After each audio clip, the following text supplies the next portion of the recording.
नमस्कार दोस्तों, आप सभी पर माँ का आशीर्वाद और बजरंगबली की कृपा सदैव बनी रहे। जिस भी इष्ट की हम भक्ति करते हैं, दिन रात जिसके निमित्त पाठ मंत्र आदि का जप करते हैं, वो सब व्यर्थ हो जाता है यदि अपने इष्ट के सही स्वरूप को हम नहीं समझ पाते। और विशेषकर माँ काली की भक्ति में, जो इस कलयुग में सबसे ज्यादा फलित होने वाली है।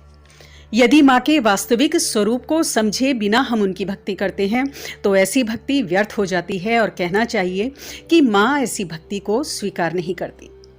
माँ की भक्ति उन्हें रोज भोग लगाना, धूप दीप उन्हें अर्पित करना, पुष्प उन्हें अर्पित करना, मंत्र जपना, इन सब चीजों से बहुत आगे है, बहुत गहरी है। ये तो माँ की भक्ति का एक भौतिक स्वरूप है, प्रारंभिक चरण है। अभी तो भक्ति के गहरे सागर में उतरना बाकी है, उस सागर में तैरना बाकी है और सफलतापूर्वक अपने लक्ष्य पर पहुंचना अभी बाकी है। तो आज हम बहुत ही महत्वपूर्ण विषय के ऊपर बात कर रहे हैं। आज इस वीडियो में हम जानेंगे उन विशेष कारणों को जो हमें माँ के वास्तविक स्वरूप से परिचित होने से रोकते हैं और जिनकी वजह से माँ हमारी भक्ति, हमारी पूजा को स्वीकार नहीं करती। सबसे पहला पॉइंट, किसी के अहित के लिए की गई पूजा भक्ति, किसी को कष्ट पहुंचाने के लिए की गई भक्ति माँ कभी स्वीकार नहीं करती और इस प्रकार की भक्ति का बहुत ही कठिन भयंकर परिणाम व्यक्ति को भुगतना पड़ता है। जो भी आपका विरोधी है, चाहे वो आपके संग कितना भी गलत कर रहा है, उसके अहित के लिए माँ से प्रार्थना नहीं करें, क्योंकि वो भी माँ की ही संतान है। उसके लिए स्वयं कुछ बुरा ना मांगे। किस प्रकार न्याय करना है ये माँ पर छोड़ दें। अगर माँ से उनके लिए मांगना ही है तो शत्रुओं को सद्बुद्धि दे माँ, इस प्रकार माँ से प्रार्थना करें। उनके चित्त की शांति के लिए प्रार्थना करें और अपनी रक्षा के लिए प्रार्थना करें। किसी के अहित के लिए की गई प्रार्थना भक्ति माँ कभी स्वीकार नहीं करती। दूसरा महत्वपूर्ण पॉइंट कि दिखावे और अहंकार से दूर रहें। दिखावा और अहंकार, इन दो विकारों से ग्रसित व्यक्ति की सेवा माँ स्वीकार नहीं करती। माँ स्वयं भोली है, बेहद सरल है और भक्त यदि चालाकी का व्यवहार करता है तो माँ को ऐसी पूजा बिल्कुल स्वीकार्य नहीं। अहंकारः सदा त्याज्य साक्षात नरकस्य कारणम, अर्थात अहंकार का सदैव त्याग करना चाहिए, क्योंकि अहंकार साक्षात नरक का कारण होता है। और ये जो अहंकार है अधिकतर हमारे अंदर छुपा हुआ होता है, जिसका बाहर से पता नहीं चलता। कई रूपों में हमारे अंदर विद्यमान होता है। दिए हुए दान को बड़ा चढ़ाकर बताना, अपनी भक्ति का अहंकार कई लोगों को होता है। वहीं बड़ी बड़ी साधनाएं करने वाले साधकों को अपनी साधना का अहंकार हो जाता है। दूसरों को हीन समझना, स्वयं को श्रेष्ठ समझना, इस प्रकार के भाव माँ की कृपा प्राप्ति में रोक लगाते हैं। भले ही बाहरी रूप से आप नम्र हो सकते हैं, हम्बल हो सकते हैं, क्योंकि माँ से जो आपका कनेक्शन है वो आपके अंतर्मन की पवित्रता पर निर्भर करता है, बाहरी आचरण, बाहरी व्यवहार पर नहीं। जिस प्रकार एक विद्यार्थी किसी प्रश्न के फंडामेंटल्स को समझे बिना उत्तर को रटकर परीक्षा तो दे देता है, हो सकता है कि नंबर भी अच्छे ले आए, लेकिन उसका ज्ञान खोखला होता है, व्यर्थ होता है। उसी प्रकार माँ के मर्म को समझे बिना उनकी पूजा और भक्ति व्यर्थ हो जाती है और फिर भक्त लोग निराश हो जाते हैं। उन्हें लगता है कि माँ सुन नहीं रही है, क्योंकि दुर्भाग्यवश कई लोग रटकर भक्ति करते हैं। पूजा साधना के नियम क्या हैं, विधि, मंत्र का उच्चारण आदि, ये सब रटकर भक्ति करते हैं और वास्तविक फल से वंचित रह जाते हैं। कई लोग मंत्र के शुद्ध उच्चारण के लिए परेशान होते हैं। कई लोग माला असली है कि नकली, इसके लिए परेशान हैं। तो कुछ लोगों की ये परेशानी होती है कि उनका संकल्प खंडित हो गया। लेकिन ठीक एक विद्यार्थी की तरह अगर माँ के मर्म को, जो फंडामेंटल्स हैं, उनको समझकर आप माँ को प्रेम करेंगे तो समझ में आएगा कि विशाल हृदया माँ की भक्ति के लिए स्वयं में विशाल हृदय धारण करना होगा। फिर पूजा और भक्ति में इस तरह की अशुद्धियां या भूलें आपको प्रभावित नहीं करेंगी और माँ इन चीजों से कभी भी नाराज नहीं होती। माँ को सिर्फ माँ मानकर पूजा करें, सिर्फ तंत्र की देवी या प्रचंड शक्तियों की स्वामिनी मानकर उनकी पूजा ना करें। ठीक उसी प्रकार माँ हमें माफ करती है, जिस प्रकार भौतिक जगत में एक शिशु गलती करता है तो उसकी माँ उसे माफ कर देती है और हमेशा की तरह प्रेम करती है। जब पराशक्ति को एक माँ के रूप में और स्वयं को एक शिशु के रूप में आप देखेंगे तो इस प्रकार के भयों से मुक्त हो जाएंगे और सही रूप में माँ से कनेक्ट हो पाएंगे।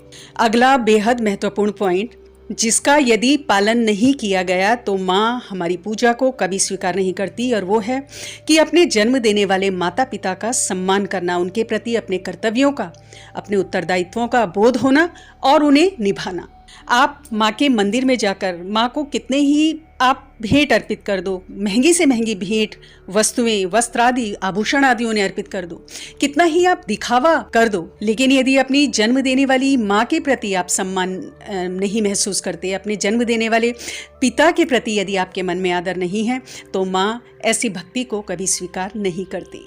और ऐसे लोगों को तो माँ की भक्ति करनी भी नहीं चाहिए, क्योंकि ऐसे में उन्हें माँ के कोप का भाजन बनना पड़ता है। जब हम इस मानव शरीर को धारण करते हैं तो जन्म लेते साथ ही कुछ ऋण हमारे ऊपर आ जाते हैं, जिसमें मातृ ऋण और पितृ ऋण, ये बहुत ही बड़े ऋण होते हैं। और यदि इन ऋणों को हम नहीं चुकाते तो माँ की भक्ति का, उनकी पूजा करने का, उनके मंदिर जाने का हमें कोई अधिकार नहीं।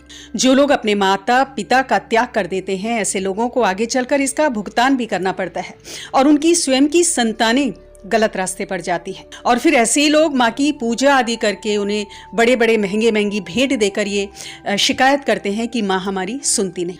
और जहाँ तक माँ को चढ़ावा चढ़ाने की बात है तो माँ स्वयं कुछ नहीं मांगती। माँ के लिए 1 रुपया भी हजारों और लाखों रुपए के बराबर है, अगर भक्त का भाव सच्चा है, अच्छा है। माँ सोने चांदी के आभूषण ना तो मांगती हैं और ना ही पहनती हैं। भक्तों का भाव ही उनका सोना चांदी है, उनके लिए आभूषण है और उन्हीं को वो आभूषण बना के पहनती भी है। घर में यदि माँ रो रही है, बहन रो रही है, पैसे की दिक्कत है और उनकी जरूरतें पूरी ना करके आप माँ के मंदिर में सोने चांदी के गहने चढ़ा रहे हैं, तो ऐसे गहने माँ स्वीकार नहीं करती और ऐसे भक्तों की पूजा पाठ भक्ति सब व्यर्थ हो जाती है, माँ स्वीकार नहीं करती। पूजा का फिर फल प्राप्त नहीं होता तो ऐसे भक्त बोलते हैं कि माँ बहुत परीक्षा लेती है या माँ की पूजा करने का फल हमें नहीं मिलता। तो माँ के प्रेम को यदि प्राप्त करना है, यदि भक्ति को फलित करना है, तो सर्वप्रथम अपने घर में जो आपके माता पिता हैं उनसे प्रेम करना सीखें। और साथ ही ये भी कहना चाहूंगी कि घर की परिस्थिति को देखकर ही दान पेटी में दान डालें। मंदिर में, घर में यदि परिस्थिति सही नहीं है, आर्थिक संकट है, तो दान पेटी में जो दान आप डालते हो मंदिरों में, वो भी सोच समझ कर डालें। यदि सामर्थ्य है तो आप लाखों रुपए माँ पर चढ़ाइए, बहुत खुशी की बात है। लेकिन यदि घर में संकट है, पैसे नहीं है, तो माँ को आपका ऐसा धन नहीं चाहिए, और ये माँ स्वयं कहती है। साथ ही यदि कोई गरीब आपसे मदद की मांग कर रहा है, पैसे की मांग कर रहा है या किसी भी प्रकार की सहायता की मांग कर रहा है, तो उसकी सहायता पहले करें, तब मंत्र जप पूजा पाठ माँ का करें।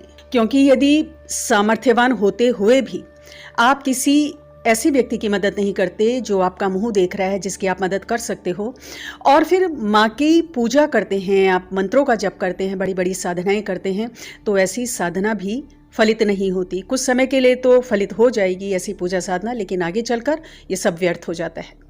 अगला बहुत जरूरी पॉइंट कि मांस और मदिरा, इन दोनों चीज़ों के सेवन से दूर रहना चाहिए। ये दोनों चीज़ें माँ की कृपा प्राप्ति में बहुत बड़ी बाधा पैदा करती, क्योंकि ये दोनों चीज़ें हमारी एनर्जी बॉडी को दूषित करती हैं, बहुत सारे विकार हमारे अंदर पैदा करती हैं। किसी भी जीव की हत्या करके उससे अपनी क्षुधा को शांत करना, अपनी तृष्णा को शांत करना, ये बहुत बड़ा अपराध है, निंदनीय है। साथ ही मदिरा सेवन ये उत्तेजना का कारण है, विभिन्न प्रकार के विकारों के पैदा होने का कारण है, जो भक्त के मन और शरीर को विकारग्रस्त कर देते हैं। साथ ही परिवार में और समाज में अशांति का कारण है। और इस प्रकार के उत्तेजित मन और शरीर के साथ की गई साधना, पूजा माँ की, इस प्रकार के दूषित मन मस्तिष्क के साथ की गई माँ की पूजा साधना, उनकी भक्ति को माँ कभी स्वीकार नहीं करती। तो जिन लोगों को भी माँ की पूजा और भक्ति से कोई लाभ नहीं हो रहा है, कई कई साल उन्होंने माँ की भक्ति में लगा दिए हैं, तो हम सभी को अपने अंदर झांकने की आवश्यकता है, ये देखने की आवश्यकता है कि कहीं हमारे आचार व्यवहार में, हमारे जीवन में इनमें से कोई भी एक कारण हमारे अंदर पल तो नहीं रहा है। क्योंकि जितना सत्य ये वचन है कि माँ के दरबार से भक्त कभी खाली हाथ नहीं जाते, माँ हमेशा अपने भक्तों पर कृपालु होती हैं, उनके दुख दर्द को समझती हैं, उतना ही ये वचन भी सत्य है कि इस प्रकार के विकारों से ग्रस्त जो व्यक्ति होते हैं, उनकी भक्ति भी माँ कभी स्वीकार नहीं करती। जिस प्रकार माँ विशाल हृदया हैं, इंसानों में भेदभाव नहीं करती, उनके रंग रूप प्रतिष्ठा धर्म आदि के आधार पर माँ कभी भेद नहीं करती। वो जगत जननी है, सारी संतानें उन्हें समान रूप से प्रिय हैं। तो माँ की यदि कृपा प्राप्त करनी है तो वैसा ही व्यवहार आपको उनकी संतानों से करना होगा, सभी से समान प्रेम करना होगा बिना किसी भेदभाव के। फिर देखिए कि नित्य घंटों साधना पूजा करने के बाद भी जो फल हासिल नहीं हो रहा है माँ की भक्ति में, वो थोड़े समय माँ की भक्ति करने से आपको प्राप्त होगा, माँ की कृपा आप पर बरसेगी। तो आज की वीडियो में इतना ही दोस्तों। अगली वीडियो में बहुत जल्द मिलती हूँ। तब तक के लिए अपना ध्यान रखें, स्वस्थ रहें, खुश रहें, मस्त रहें। जय माता दी, जय बजरंगबली।